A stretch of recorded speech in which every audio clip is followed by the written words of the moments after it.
ఉమ్మడి జిల్లాలోనే పెద్ద పర్యాటక కేంద్రంగా తయారు చేస్తున్నందుకు సుమారు 10 కోట్ల నిధులతో ఈ రోజు పనులు ప్రారంభించడానికి కట్టమసమ్మ తల్లి పూజలకు విచ్చేసిన యశస్విని రెడ్డి గారికి, ఎమ్మెల్యే గారికి మరియు ఇన్ఛార్జ్ వర్యులు ఝాన్సీ రెడ్డి గారికి, ఇక్కడికి వచ్చేసినటువంటి నాయకులకు, శ్రేయభిలాషులందరికీ స్వాగతం పలుకుతూ జనగణ మంగళ నాయకుడా, ఘనమగు చరితల నాయకుడా, పలుతరములు మము పరిపాలించర స్వామికుడా, నవయుగ మేధో సైనికుడా, సమయము తెలియని సేవకుడా.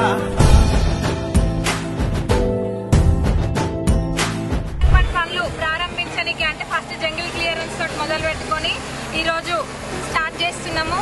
అతి వేగంగా ఇవి ఫౌండేషన్ కూడా ఒక వారం లోపల వేస్తాం తప్పనిసరిగా. ప్రతి ఇల్లు నిన్నే నిన్నే పిలిచింది.